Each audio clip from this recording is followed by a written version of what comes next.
नमस्कार, labour law awareness में आपका स्वागत है।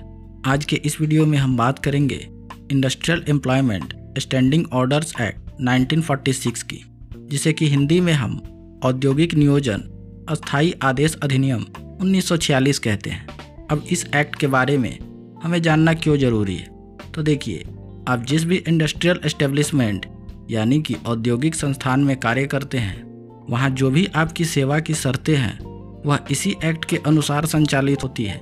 इसलिए ये एक महत्वपूर्ण एक्ट बन जाता है जिसे कि आपको ज़रूर जानना चाहिए। अब यहाँ पर बहुत से लोग कंफ्यूज होंगे कि सेवा की शर्तें क्या होती है। तो देखिए, सेवा की शर्तों का अर्थ है कि इंडस्ट्रियल एस्टेब्लिशमेंट में एम्प्लॉयड किए गए वर्कमैन की भर्ती करना, उन्हें काम से अलग करना या अनुशासनात्मक कार्रवाई करना।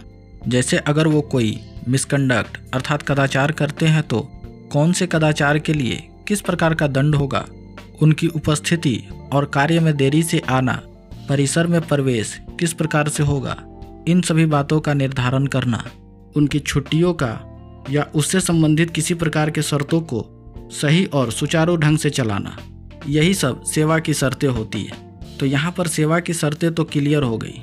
इसे ही सही ढंग से चलाने के लिए इस एक्ट को लागू किया गया है।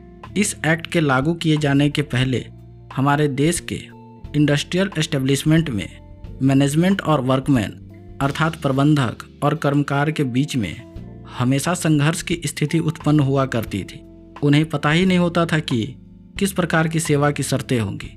वो अलग अलग इंडस्ट्री में अलग अलग प्रकार की हुआ करती थी और ये जो सेवा की शर्तें थी वो कॉन्ट्रैक्ट के द्वारा नियंत्रित होती थी।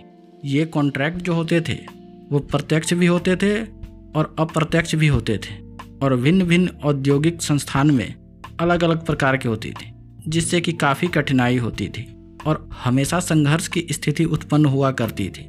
इन्हीं सब बातों को मद्देनज़र रखते हुए इस अधिनियम को पारित किया गया। अब यह अधिनियम लागू किस पे होगा, तो ये अधिनियम वैसे इंडस्ट्रियल एस्टेब्लिशमेंट पर लागू होगा जिसमें कि 100 या अधिक कर्मकारों को नियोजित किया गया है या जिसमें कि पूर्ववर्ती 12 महीने में किसी भी दिन 100 या अधिक कर्मचारी को नियोजित किया गया हो, ऐसे औद्योगिक संस्थान पर यह एक्ट लागू होता है। अब यहाँ पर एक शब्द का प्रयोग बार बार किया जा रहा, वो है इंडस्ट्रियल एस्टेब्लिशमेंट अर्थात कि औद्योगिक संस्थान, और इसे समझना हमें बहुत ज़रूरी है। और इंडस्ट्रियल एस्टेब्लिशमेंट अर्थात कि औद्योगिक संस्थान पर एक अलग से सेपरेट वीडियो आ जाएगी।